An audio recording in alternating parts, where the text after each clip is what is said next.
My gonads gracious. Anybody hurt in that accident? Yes. Unfortunately. We got that center section out of there. I mean, it is a work of art. And we got that all opened up. I mean, we got all kinds of room in there now. We can go to town.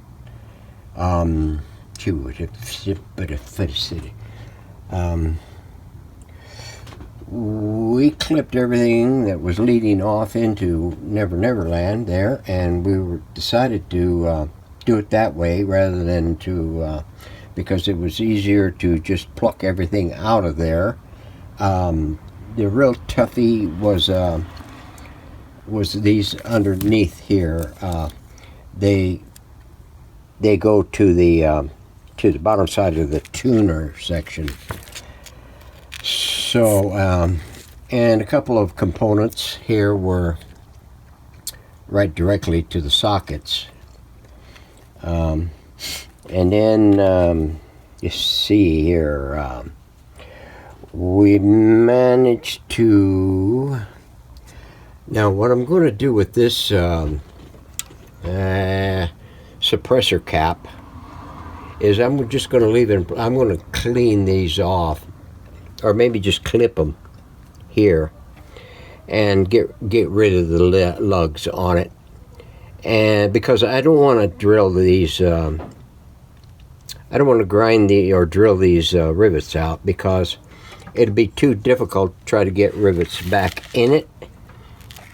Rivets. Now I know I could through bolt it with a nut and what. With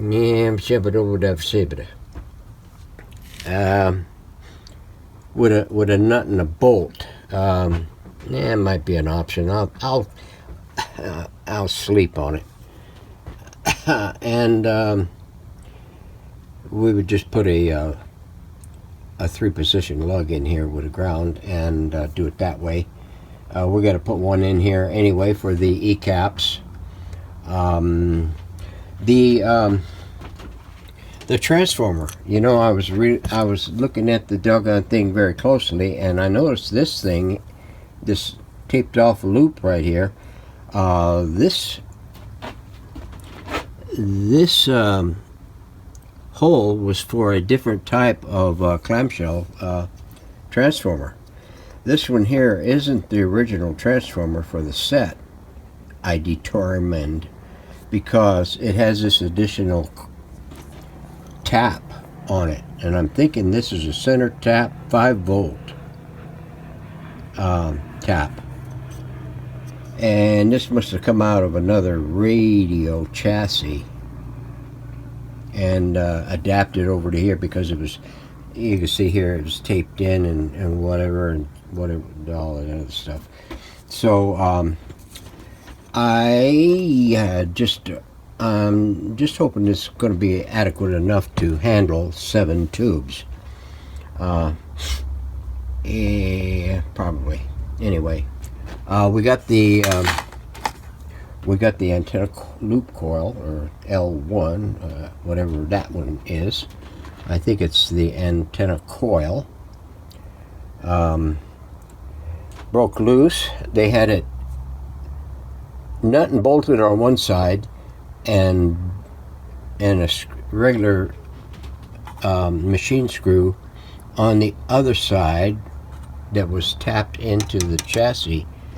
Why they get it that way, I don't know. It must have been an afterthought. This here is pretty little grungy here and thither. We'll see how that's going to do and clean up. Here is the bottom flange on the thing, showing the band identifications. This goes on the bottom down there. And what else did we pull off of that? Got the tuner section and the mount for the front dial thing here. Got some massive grommets here.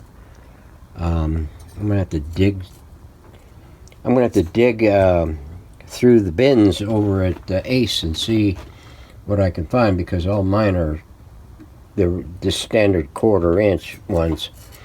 And then this here is going to go into the dip tonight. I'm going to pull the front sub-assemblies off of here and get them separated out so that I can do just this and that and this and that and those and thems. Pulled the 2 end panels off of the thing. It made it easier to access in here on that. The hardware for this thing. Oh, what else did we do? Damn, I think it did more damage than that.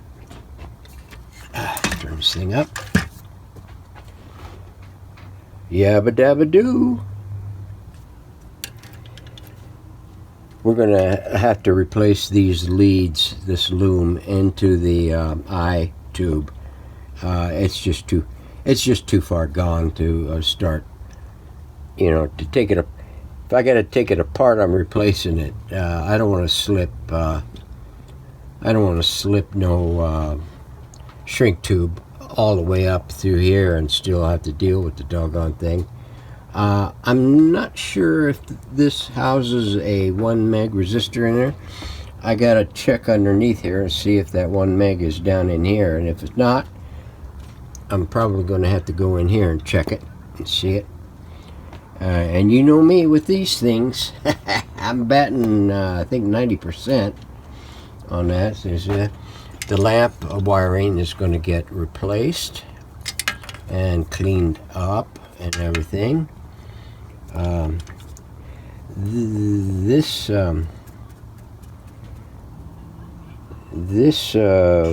E-cap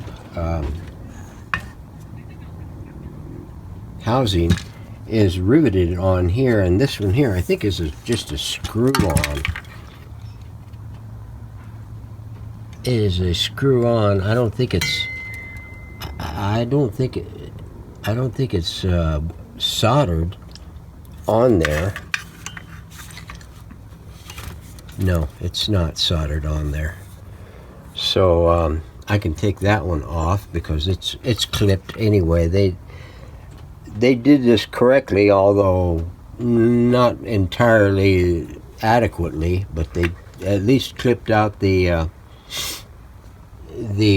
existing original caps and isolated them from the new ones, but they chingied them in, and I can understand why that is. It's hurry up and get it done and out of here. That's just the way it was back then. And if they ever had trouble with the set, they'd bring it back. So I mean, that's not necessarily a comeback.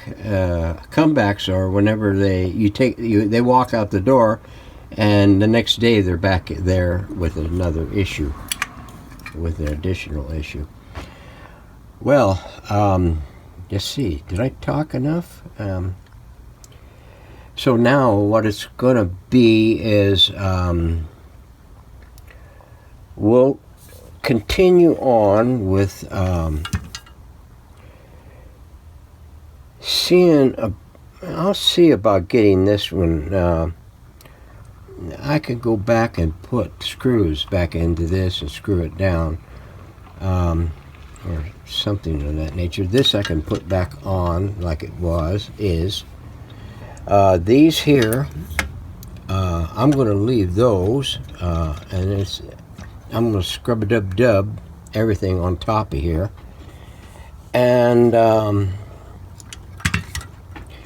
these IF cans,